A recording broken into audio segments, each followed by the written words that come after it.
Autobiography of my father, Al Kauffler, Alav Shalom. I was born in Obervisha on January 20, 1922, the 3rd of Kislev.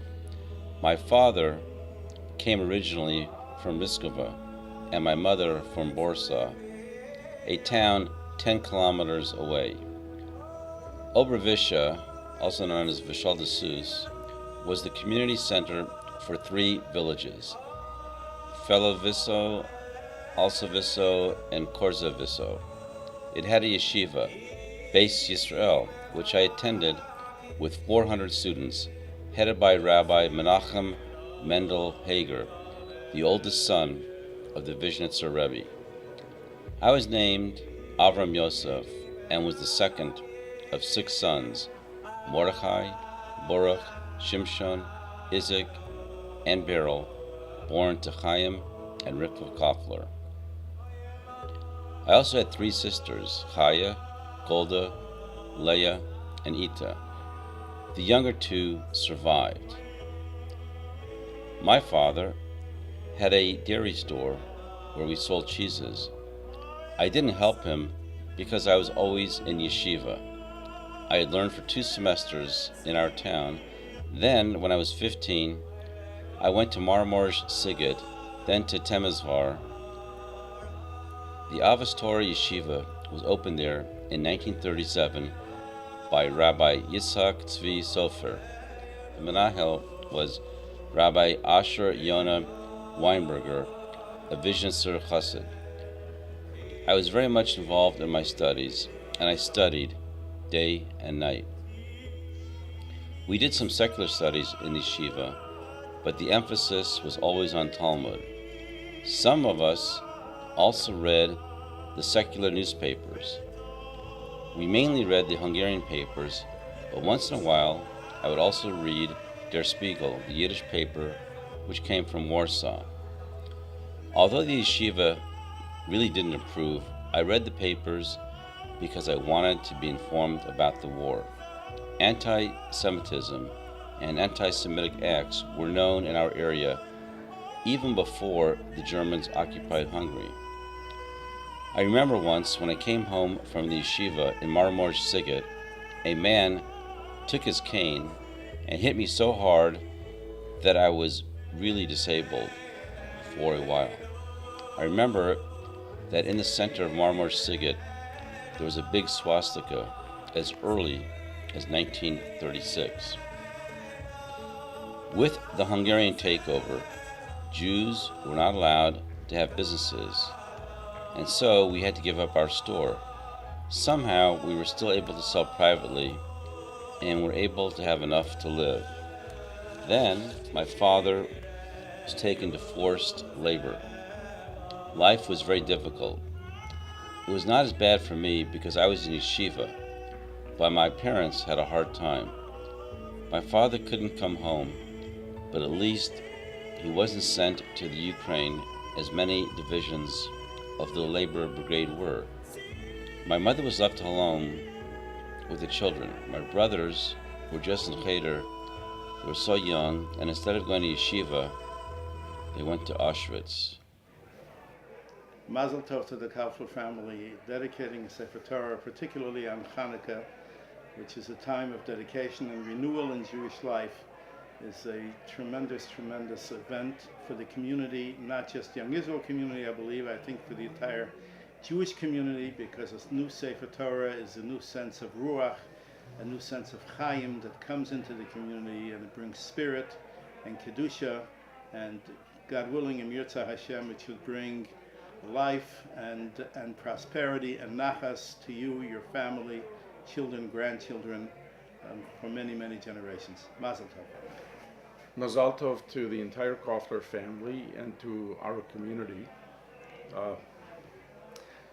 I was struck that I had the opportunity to read Al Kaufler's autobiography that he wrote himself, and I was incredibly touched to think that whatever he went through, look at what he accomplished, and hopefully this Sefer Torah will really be a continuation of what he lived for.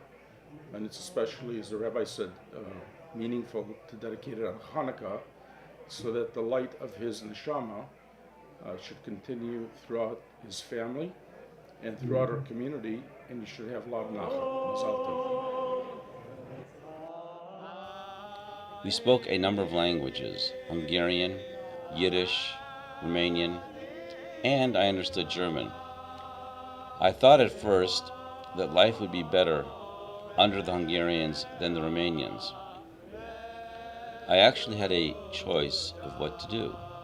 Temesvar, where I was learning, was in Romania, and I could have stayed there. In retrospect, that was the biggest mistake I made, because if I had stayed, I wouldn't have gone to the concentration camp.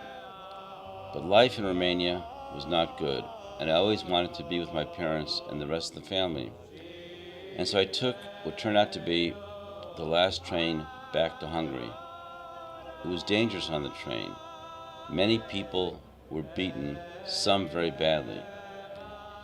In 1940, I was drafted into the Hungarian Army. However, after 3 or 4 months, all the Jews were taken out of the army as undesirables and placed into forced labor brigades. Our unit worked on building airfields near Debrecen. We were there about 2 years. Then, as the Russians came closer, we were moved closer to the Austrian border. It took us 2 weeks of walking from Debrecen to get there. Conditions were unbearable.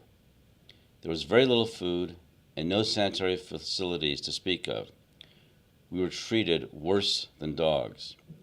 While we were at work, we were constantly told by the soldiers that we would remain alive only as long as we could work.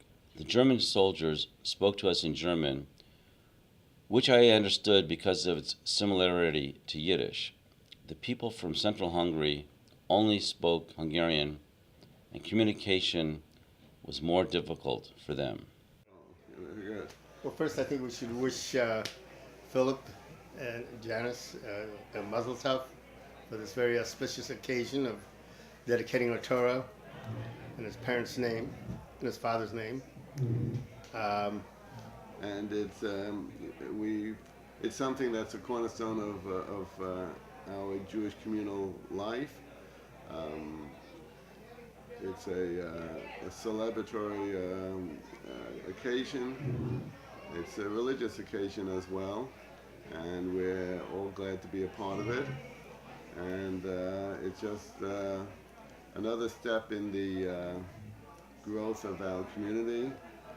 I moved in here about 19 years ago. We were a small shul in rented spaces. Now we have a beautiful building, in part thanks to the gentleman I'm sitting with. And our membership has grown all the time. And it's events like this that brings our community together and gives meaningfulness to the community that we're in. And for future generations, just remember, im tutsu ein zu agadai, you can do it also. I want to, and this particularly just occurred to me that the path of the shul, I've been a member for 13 years. The path of the shul, since I've been there, I also have the pleasure here of sitting with the former chairman of the board, and which has taken us to the next generation president, which is Philip, who has brought us to the milestone of completing the shul. It has obviously a community effort by the shul. And thinking about this, the Torah, and here we have begun something that will be, Hashem willing, door by door. So I'm very, very privileged to be here.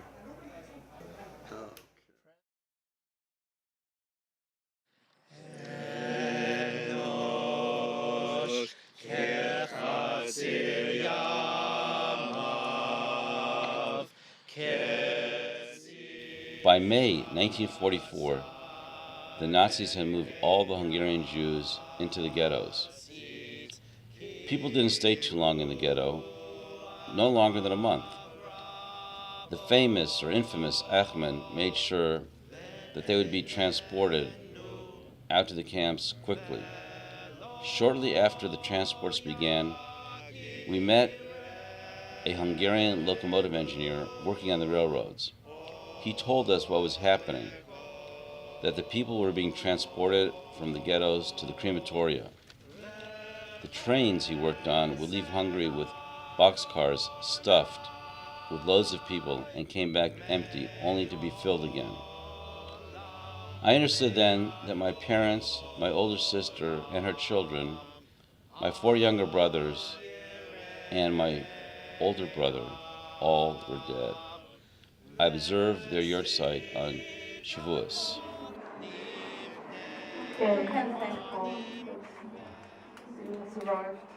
You know, in the beginning, the SS and the Gestapo were young guys. I was 20 years old, they were my age, and they were so superior that they thought that they are. I had more education than they had, but to them I was like a worm. Do the kids understand English, or you have to? Yes, they understand English. Yes. I'm their teacher, so their English teacher, so I hope that they understand something. A little bit, I hope so. So you're the English teacher? Yes, and history teacher. And so we decided to come here. Very important that children see that they see what people do, what do other people. Yeah, unbelievable. It's unbelievable. Why do people, and so many kids asked me today, why do people some terrible things? Why do they did? But look, like my brothers is a little kid. They don't know from anything. Yes. They put them in the gas chamber. By the way, do you know that there was 1.5 million children like his age and younger that were killed in these different camps? Yes, and it's really. 1.5 million. Yeah. They died in Auschwitz. Yeah, that was all Auschwitz. The labor brigades were marched into Austria. I think 20,000 boys started on the march. By the time we got to Mauthausen, there was only 1,000 left. When we started the march, it was summer. During the march, we went through various cities. One of them was Innsbruck. The soldiers guarding us as we marched and in the camp were German. They were accompanied by vicious dogs. Along the way, these guards would arbitrarily shoot at us. We had to walk in threes, and often one of the 3 would be shot, and we couldn't even stop. We just had to march on. Finally, there were so many bodies on these mountain roads that the soldiers themselves couldn't get through. So the Nazis made the decision that there would be no more killing on the road. They would wait until we got to Mauthausen to kill the rest of us. When we were in the labor groups and were marched through the towns, the people saw us, but no one helped. No one even threw us a piece of bread or a piece of potato. Some even complained that some of us tried to get into the yards and grab something. They didn't even want to look at us and weren't even on the street. They stood discreetly behind their window curtains, but they saw, they knew. We went through many towns. Graz, a big and well-known city, was one of the places where we stayed overnight. We never marched at night. The Nazis were afraid we would escape, and at the end of each day they would make us lie down at the side of the road until it was light. In Mauthausen, trucks came each morning and picked up all the dead people. There were so many. Most had died from hunger. All this time, we didn't know that there were other Jewish people living in other camps. We believed that we were the only Jewish people still alive. And so, even though I wanted to die and life was so hard, I felt that if I remained alive, then I would be able to tell the world what had happened, what had taken place in these camps. That goal became a reason to live. In the beginning, we knew what day it was, but the last half a year, we really had no idea. They treated dogs better than us. When we were digging ditches, once I stood up, the sergeant took his rifle butt, hit me, and broke my arm. Of course, there was no hospital, doctor, or medical supplies to take care of me. There was a doctor among our fellow workers. He did the best he could and tied up my arm with some shmatas, but it never healed properly. It was my right arm. I had been right-handed, but after that, I learned how to be a left-handed person. To this day, I am confused as to which hand to use. Among many other things, like the opportunity to dedicate a Torah, he loved that whenever the family was together, he always had the biggest smile on his face, and he had a lot of nachas from all his grandkids, great-grandkids, so I think that would have been the biggest highlight of this day for him, seeing all the kids, grandkids, and great-grandkids together. I think it's really amazing what my parents have done, and when I'm in school or wherever I am and my teachers or my educators are telling me you have to be like a leader, I always think back and look back to my parents and what they've done with our shul, and really look at that as a model to what I can do and what I want to do in the future. Okay, Phil, Janice, it's an absolute pleasure to be joining you in this wonderful simcha, Sefer Torah. It's a beautiful thing to do, to dedicate a Sefer Torah to a community. And we are delighted that we can be a part of this simcha. Thank you so much for including us. Thank you. Mazel tov. I'm so happy to participate in the Simchat Achnasat Sefer Torah for Avraham, Yosef, Kauffler, and dedicating the Sefer Torah for the shul and singing and dancing. Thank you so much, Philip and Janice. Love you. Bye-bye. What a beautiful mitzvah that the Kaufler family is dedicating a Sefer Torah to the very shul where Philip is so active as president. Mazel tov, mazel tov. This is Kaufler to the entire family. This Ksivas Sefer Torah is certainly a beautiful tribute to the neshama of Rabbi Avraham Yosef. The truth of the matter is, during his lifetime, he wrote many, many Sifrei Torah. All of the beautiful members of the family, the children, the grandchildren, are certainly worthy letters in the beautiful Sefer Torah of his life that he has written. But this Sefer Torah that will be placed in the Aron Kodesh will be an additional, ongoing internalization and of his memory. Mazel tov. I want to wish the whole family Mazel Tov on the Hachnasat Sefer Torah. Thank you all for coming out. It's been a beautiful day. I wish a Mazel Tov for our friend Philip and his wife. And the best thing is not enough that he does for our shul a lot. And he built our shul with sweat. And the best president we ever had. And I hope he will continue to be our president for the next 10 years. Agreed. Mazel Tov, and should give more Torah to the people. There was no question in either the labor or concentration camps about kosher or not kosher food. There was just no food. I would look on the sides of the road as we marched, and sometimes when I found snails, I would eat them. People would also eat the meat from dead horses. People fought over whatever food there was. No one can really imagine what the hunger was like. I felt that I didn't want to die until I could really eat and have the feeling of being full. Once, I tried to jump out of line and get something, and a guard started to shoot at me. I managed to get back into line.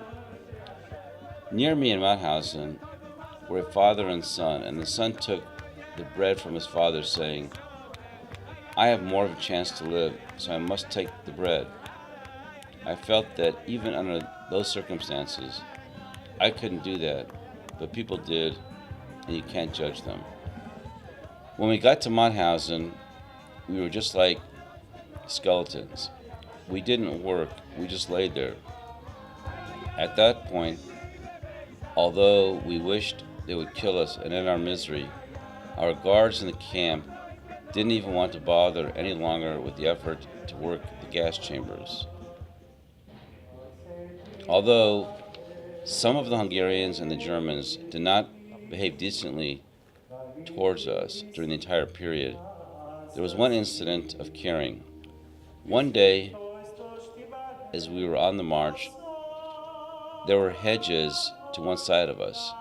I slipped through the hedges and saw a farm at the top of a hill. I went towards the farm. I don't know what I had hoped for, but as I got closer, I saw there were 2 Gestapo soldiers sitting there with 2 girls. They saw me, and I knew I was doomed. I couldn't go back or forward. They brought me up to the patio where they were sitting. The girls brought a bowl of soup for me to eat.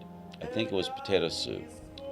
I finished the whole bowl. Then they brought out a full meal, and I finished that. They kept bringing out more and more food. I think they couldn't believe that anyone who looked like I did could eat so much. I felt perhaps they were fattening me up so that there would be more sport when they killed me later. But then they brought food for me to put in my knapsack to take with me when I left. There were so many of us marching that the line of prisoners was still going past, even when I had been eating with the people at the farm for some time. I thought I would just go down and get in the line.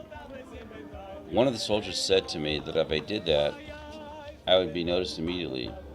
He said he would go down first and distract the guards so that I could sneak into the line. This is what I did. I can tell you, though, that the food did not stay in my knapsack very long. The other marchers smelled the food, tore the knapsack off my back, and devoured the food. As the Americans got closer, the Germans took us from Mauthausen on a death march. Our destination was Gunskirchen. Farmers would come with wagons and pick up the dead who fell even as we walked.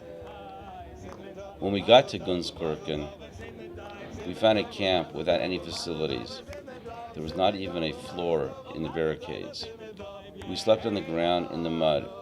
There was no food, no sanitation. They kept us there to die. It was panic. They didn't want us to live. Then, one morning, I noticed there were no guards. A few hours later, the Americans came in. They had loudspeakers, and they told us in English and German that we were free. Gunskirchen was off the main road and not even visible from it, so we all moved to the main road where the liberating army was passing by in trucks and tanks. The soldiers threw down food, candy, and many of us got sick. I got typhus and ended up in the hospital in Lons. I was there for about 2 months. Then I thought that I should try to go home and see if anyone was there. It was very hard to get back into Hungary. There was no regular transportation for us.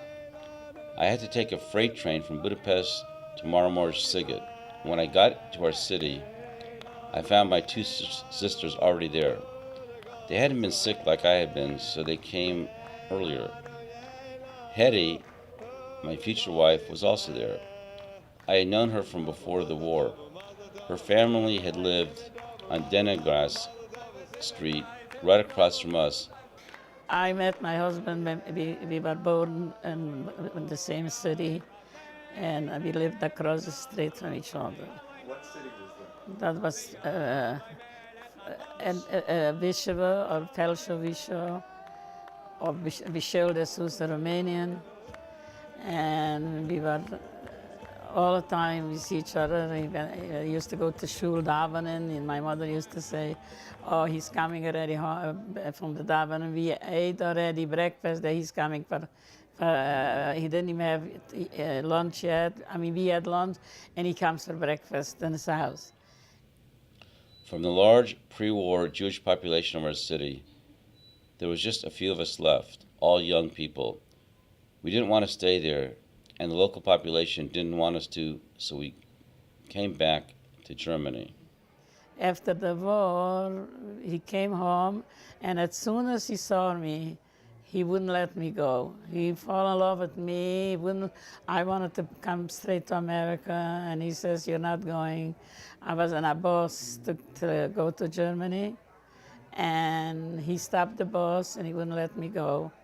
And I stayed, and then we came together to Germany. It took weeks to get there, but we wanted to get into the American zone and into the houses and displaced persons camps that they had set up.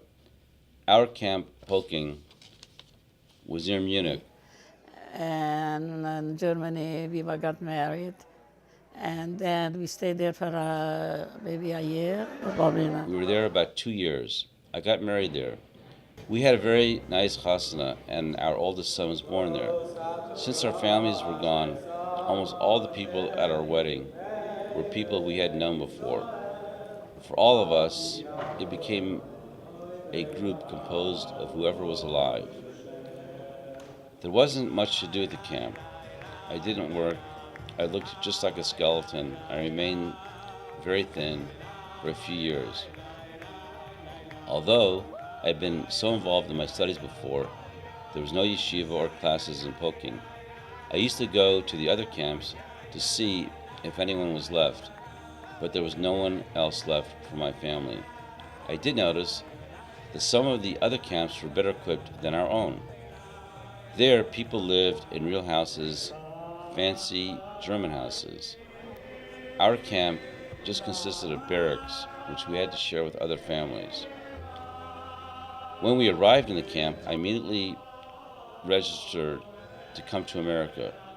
We had relatives there, old-timers. The American government didn't make it easy for us like they do today. There were quotas.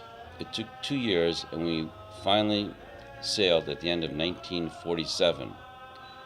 We were among the very first to come. I can't remember the name of the boat, but it wasn't such a great boat. What I do remember is that I had never seen as much food as they gave us on that boat. They gave us our heart's desire. When we got to New York, it was winter, a very cold December. But I remember how amazed I was that they were selling grapes and all kinds of fruits that we'd never seen during the winter. All kinds of food was available at the markets. All in all, I was very, very impressed with the United States when we came. I would wake up in the middle of the night and pull my ears to see if I was really here or it was just a dream. We came to America because we had relatives here, and since there was so few of us left, we came here and not to Israel to be with them. We were in New York about 6 weeks, and then the family brought us out to Los Angeles. Armin Mandel came here at about the same time, and we became good friends from that time. My sisters came with their families about 2 years later. Life in Los Angeles was good to us, and we have a good business. Best of all, we have 4 children and wonderful grandchildren.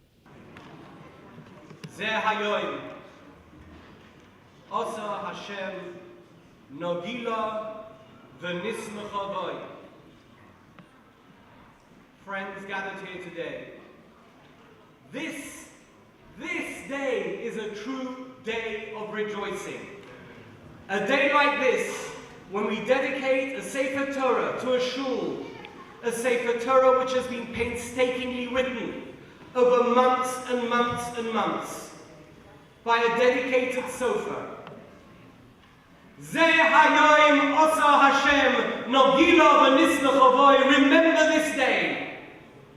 Remember a day when we danced and sang in the streets of Beverly Hills as we accompanied a Sefer Torah, another Sefer Torah in the line of Sifrei Torah that have been written for the last 3,500 years, thousands upon thousands of Sifrei Torah, and today we dedicate a Sefer Torah to our shul as part of that chain, as a link in that chain.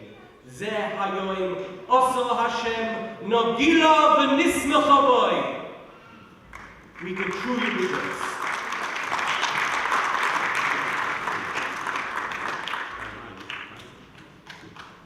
I promised Philip I would only speak for under 5 minutes. I'm going to keep my promise. I want to say one thing. It's a summary of what I said yesterday in Shul. We are now in the midst of the festival of Channukah, a festival in which we truly celebrate the victory of Torah, when we grab victory out of disaster in ancient Israel. The Hellenists, the Greeks, those Jews who wanted to be more Greeks than Jews, were trying to uproot our Torah, trying to change our way of life. And there was a ragtag bunch of freedom fighters called the Maccabees. And they said, Mi Lashem Elai. There is hope when hope doesn't seem to exist. There is a future when only doom is staring at us in the face. My friends, they came to the Beis HaMikdash, they found a cruse of oil, they re-established Judaism, and we know from Chazal that without Channukah, without that victory, without the Hasmoneans, without the festival, the celebration of Channukah of the menorah, there will be no Judaism today. Kauffler came out of the hell of the Holocaust. He had every reason to believe that there was no future for Jews and no future for Judaism.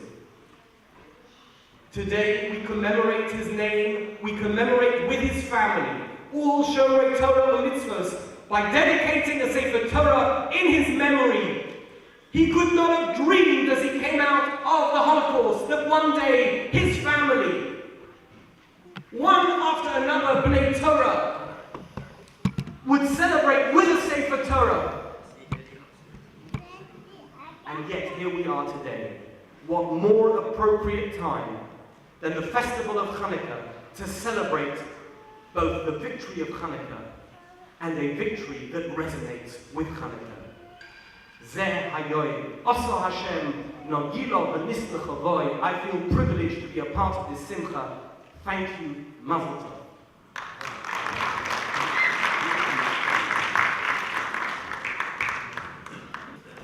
I want to welcome everyone to this beautiful occasion.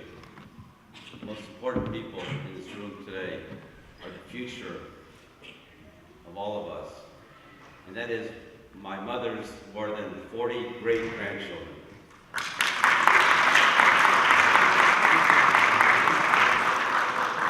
But today, I'd like to tell you a love story. It's not your typical Hollywood love story where boy meets girl and boy loses girl and boy and girl find each other and live happily ever after. Rather, this is a Jewish love story. It has more depth, more true emotions, and more lessons for all of us than anything a writer could think of. To preface this, I'd like to share a thought with you. As Jews, we don't believe in being in love. It's not a Jewish concept, because being in love means we are focused on ourselves and how the other person makes us feel. Loving someone, on the other hand, is when you care about them so much that you'll do anything in your power to make them happy.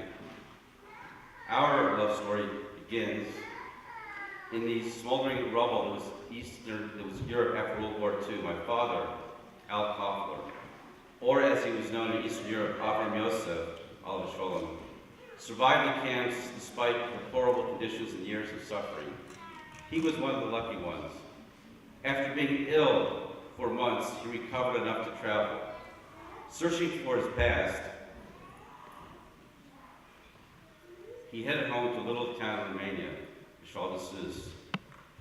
There he found his two sisters who made it there before he did. He also found someone else, a young woman, 6 years his junior, my mother, Hetty, who actually lived across the street from my father when they were little children. They had called this place their home, but Fortunately, they were no longer welcome there. So they made the journey to an American DP camp in Poking, Germany, where my parents were married, surrounded by the only family they had, the other survivors. Their wedding was a triumph jab at the Nazi beasts, confirming that they had failed and could not kill the Jewish spirit. It was there that they gave birth to a son, my brother Michael, starting a new family for Alan and Kaufler. It took 2 years for them to be allowed into the United States, where they reunited with some distant relatives. In Los Angeles, their family grew as Harold, myself, and Peggy made their arrivals. My father started a business, and after many struggles, thank God it was successful. That success is very important because it enabled my parents to focus on what they cared about most, each other and their children. The love story continues. My mother was always very devoted to my father.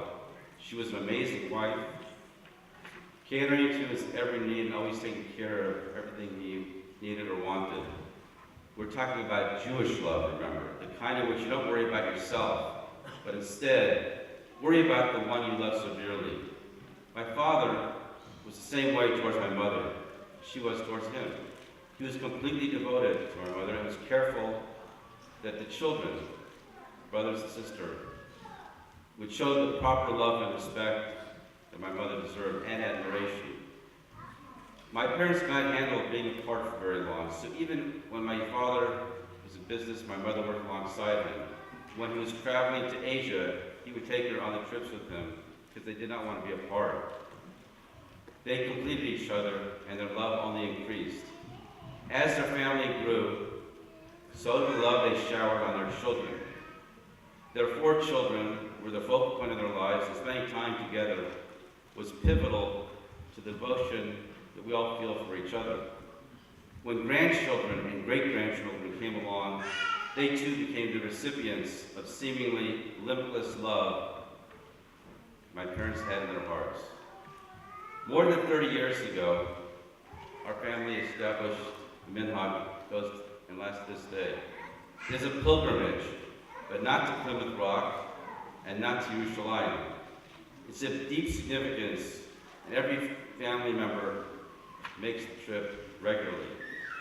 Every Friday, and those sitting in the front here will know what I'm talking about, every Friday, year-round, all the children, grandchildren, and great-grandchildren come to meet at my mother's house to spend some time with her, to speak about life, and of course, enjoy my mother's famous chulin.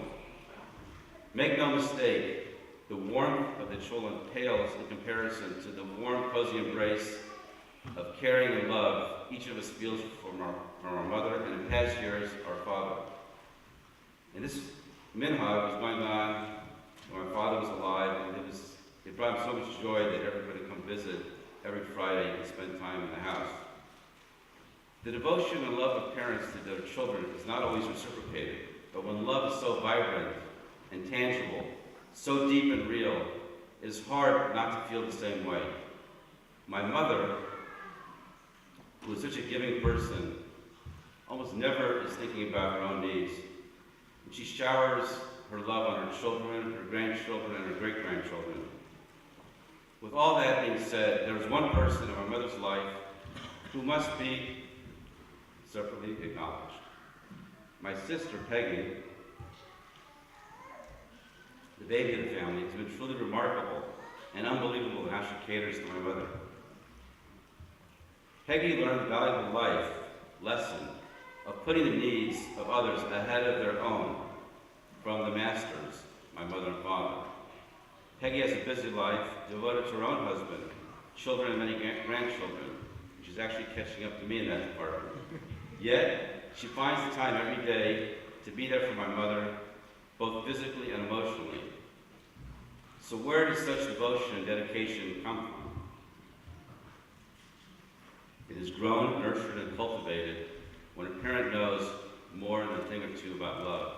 Today, we celebrate the dedication of the Sefer Torah in memory of my father, Avraham, Yosef, and Chaim, Alav Shalom.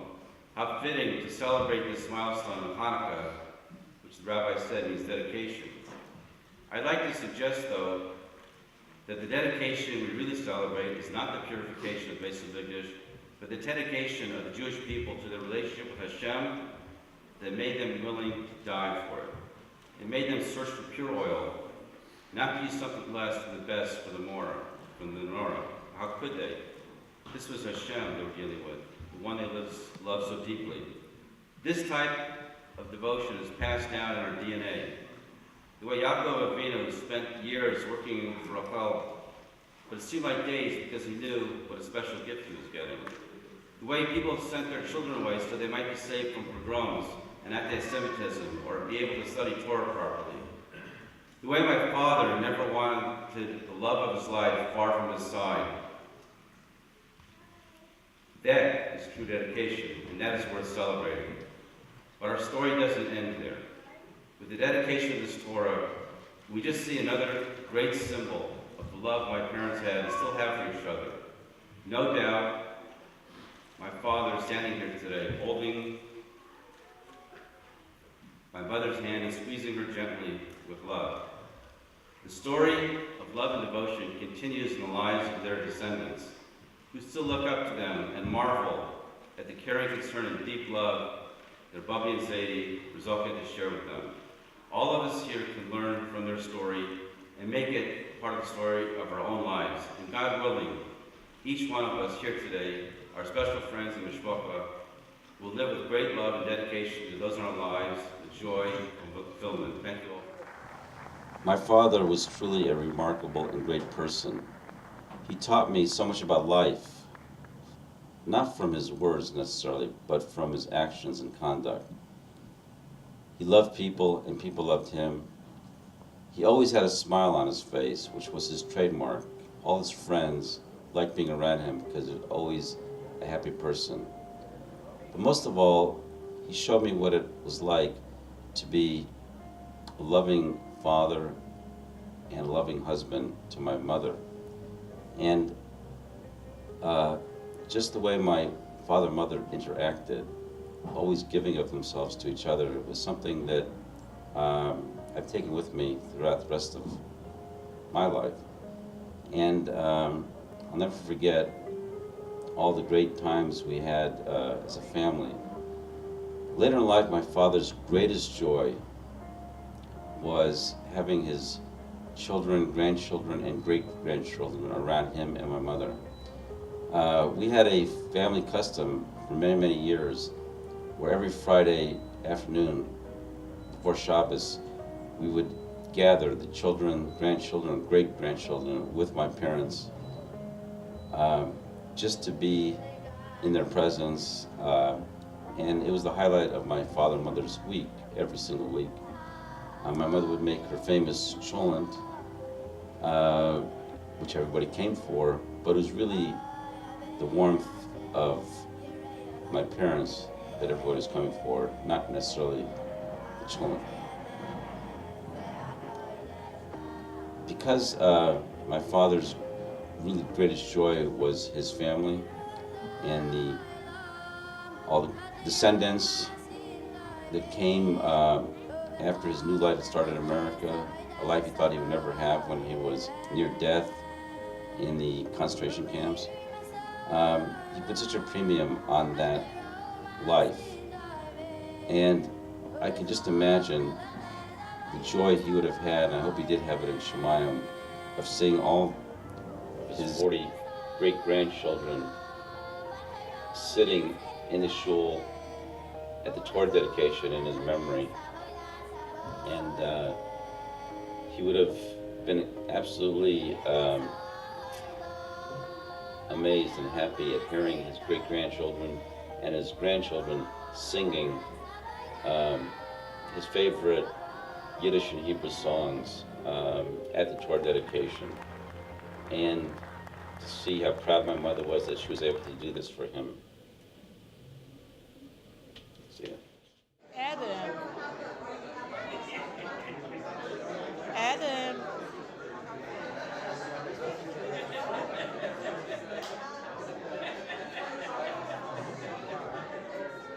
Janice, where is Peggy? Let her be up in the picture.